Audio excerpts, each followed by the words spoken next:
Déménagez en toute sérénité avec AGS, spécialiste du déménagement en Outre-mer. Numéro 1 dans les dom-toms, AGS offre des services de qualité. AGS expédie tous vos colis, conteneurs personnalisés ou partagés à des prix compétitifs et prend en charge le transport de votre véhicule depuis sa propre plateforme jusqu'à sa destination. AGS s'occupe de toute la documentation douanière. AGS, le meilleur conseil et le meilleur prix. Demandez votre devis gratuit sur notre site ags-déménagement.com. ags-déménagement.com. Hexagone, actualité. Voilà, nous poursuivons avec les réactions avec moi, Max Batiazen, le député de la Guadeloupe, qui lui aussi était présent à l'Élysée. Alors qu'avez-vous retenu sur cette réunion qui consistait à parler de l'évolution statutaire de la Guadeloupe? C'est la troisième réunion de ce type. Le président de la République avait confié cette mission, le rapport qui est paru, donc dont nous avons été en possession depuis quelques mois, qui n'a pas été rendu public explicitement, mais qui contient une analyse assez exhaustive de la situation, d'une part économique, d'autre part institutionnelle de nos territoires.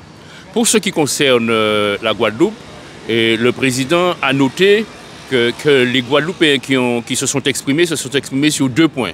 Le premier point, principalement sur la préparation du budget, puisque vous notez que nous n'avons pas de gouvernement aujourd'hui et que cela se passe dans un contexte de restrictions budgétaires et de nécessité de combler un déficit extrêmement important.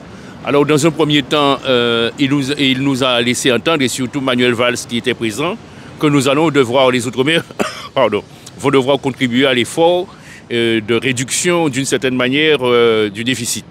Et deuxièmement, le président de la République qui a donné la parole à tour de rôle aux différents départements et régions avec leur statut particulier, nous a écoutés et nous a dit qu'il va mettre en place un comité, en quelque sorte, de suivi qui va nous permettre d'évoluer avec les échanges qu'il faut pour arriver au compromis qu'il faut, quitte à ce que la consultation se fasse dans le cadre des articles 73 et 74 qui existent aujourd'hui, quitte à ce qu'il y ait une fusion.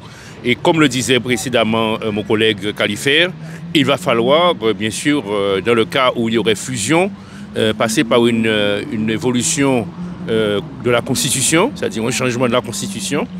Cette révision, vous savez que ce n'est jamais facile. Ça demande un accord entre le Sénat et l'Assemblée nationale, avec des textes votés dans les mêmes termes. Ensuite, un congrès à Versailles. Pour l'instant, nous allons débattre, nous allons continuer en tenant compte des avis de tout un chacun.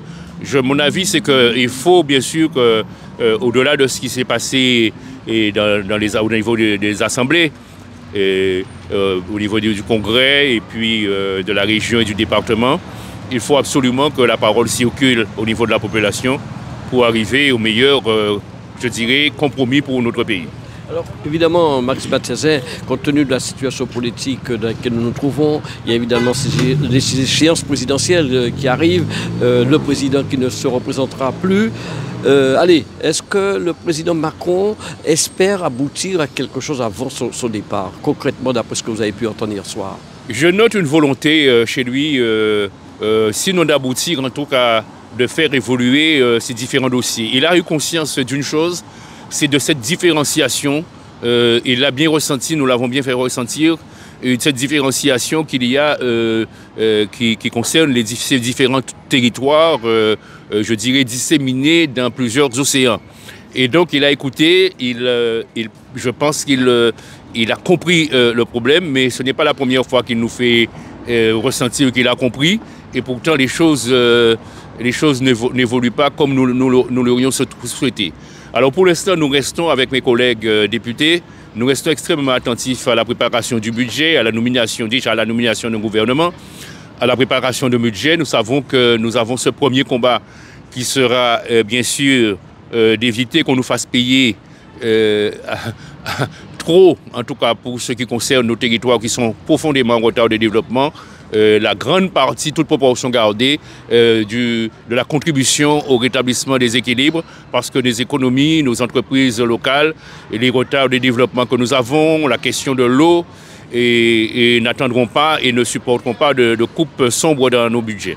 Outremernews.fr, le site de l'actualité Outre-mer, 24 heures sur 24 et 7 jours sur 7. Retrouvez la chaîne Outremer News sur YouTube.